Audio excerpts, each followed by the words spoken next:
pagi pemirsa, kembali lagi bersama saya Alvina Nurul dalam acara Bincang Hukum Space TV.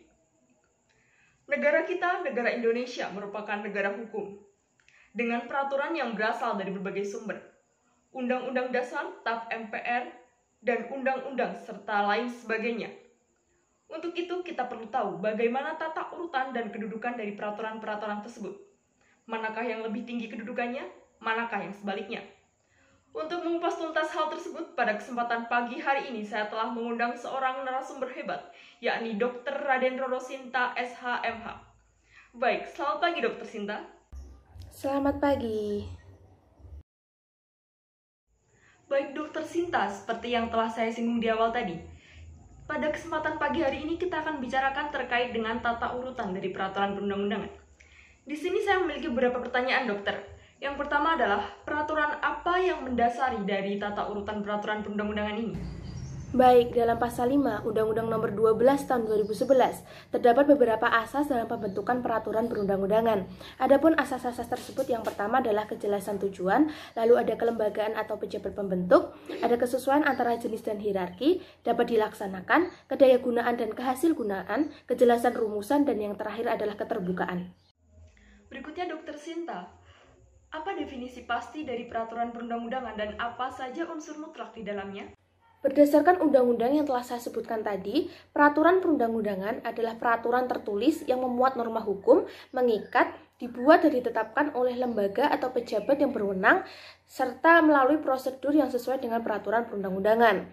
Untuk unsur mutlaknya, terdiri yang pertama, berisi aturan yang mengatur tingkah laku manusia. Yang kedua, bersifat abstrak, mengikat, dan memaksa. Yang ketiga, terdapat sanksi bagi pelanggar. Dan yang terakhir adalah dibuat oleh lembaga yang berwenang.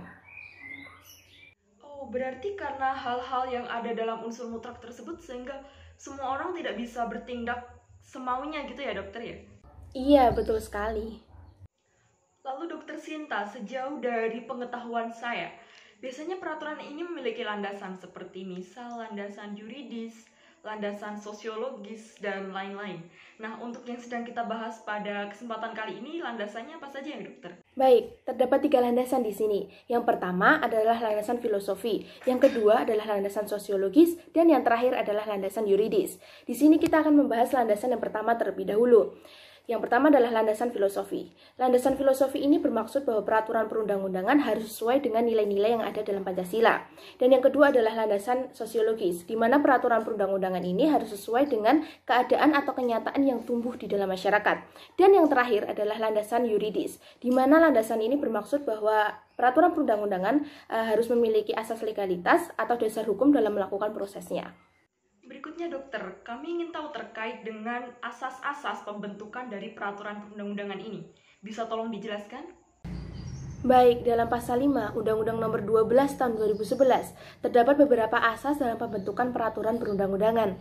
Adapun asas-asas tersebut yang pertama adalah kejelasan tujuan, lalu ada kelembagaan atau pejabat pembentuk, ada kesesuaian antara jenis dan hierarki, dapat dilaksanakan, kedayagunaan dan kehasilgunaan, kejelasan rumusan, dan yang terakhir adalah keterbukaan. Baik Dokter Sinta, pertanyaan tadi sekaligus menutup sesi kita pada pagi hari ini. Saya ucapkan banyak terima kasih pada Dokter Sinta atas kesempatannya dan atas waktunya untuk menjawab pertanyaan-pertanyaan yang telah kami ajukan tadi. Terima kasih kembali Bincang Hukum. Pemirsa, sesi berikutnya tentu tidak akan kalah menarik. Akan dilanjutkan setelah jeda pada berikut ini.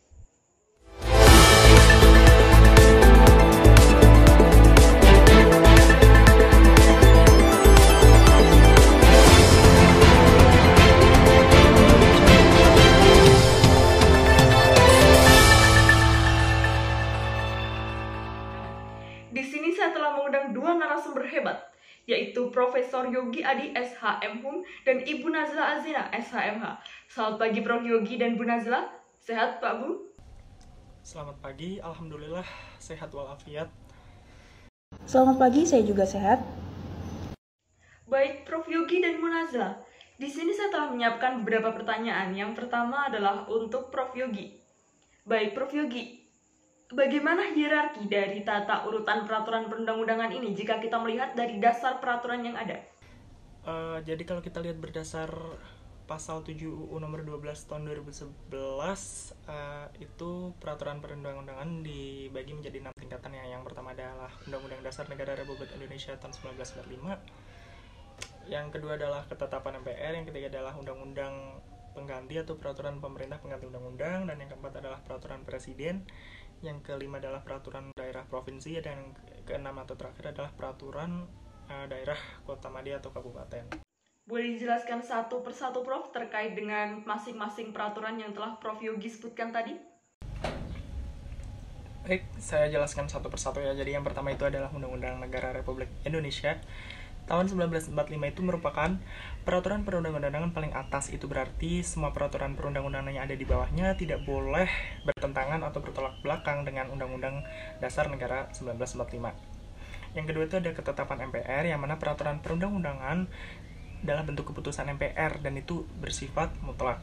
Yang ketiga adalah Undang-Undang Pengganti atau Perpu. Peraturan itu adalah peraturan yang dikeluarkan oleh Presiden dalam keadaan genting atau darurat, yang mana ketika ada keadaan yang darurat, maka Presiden berhak mengeluarkan Perpu. Yang keempat adalah Peraturan Presiden. Peraturan Presiden diartikan sebagai peraturan yang diamanatkan dari Presiden untuk menjalankan perintah perundang-undangan yang lebih tinggi atau dalam menyelenggarakan kekuasaan pemerintahan berdasarkan pasal 1 angka 6 UU nomor 12 tahun 2011.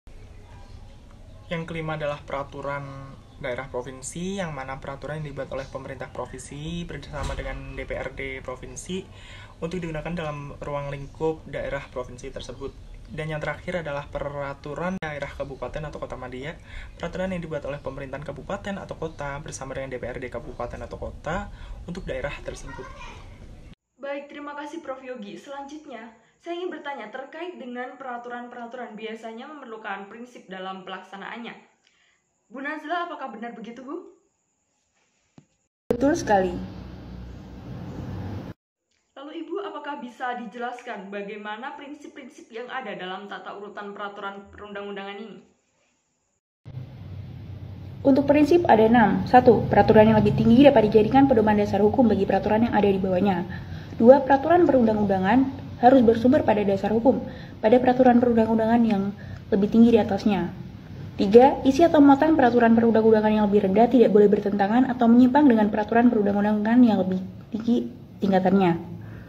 4. Peraturan perundang-undangan hanya dapat dicabut, diganti, atau diubah dengan peraturan yang lebih tinggi atau sederajat tingkatannya. 5. Peraturan yang sejenis apabila memuat bahasan yang sama, peraturan baru tetap harus diberlakukan, walau tak diberlakukan secara tegas.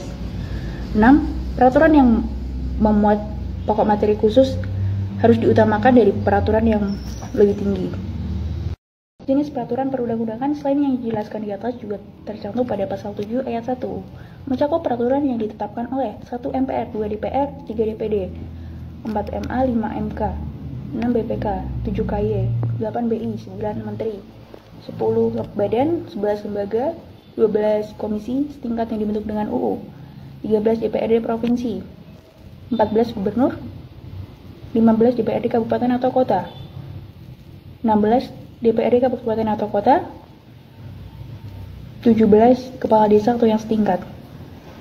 Baik, perbincangan kita pada hari ini cukup menambah wawasan saya dan juga tentunya wawasan pemirsa sekalian, utamanya terkait dengan tata urutan dari peraturan perundang-undangan ini. Saya ucapkan banyak terima kasih kepada Prof Yogi dan juga Bu Nazla atas waktunya pada pagi hari ini. Sama-sama. Baik pemirsa, itu tadi merupakan tanda telah berakhirnya acara kita pada hari ini. Sampai jumpa kembali di Bincang Hukum dengan topik yang tentunya tidak kalah menarik. Saya Alvina Nurul pamit undur diri dari hadapan Anda. Sampai jumpa dan selamat beraktivitas.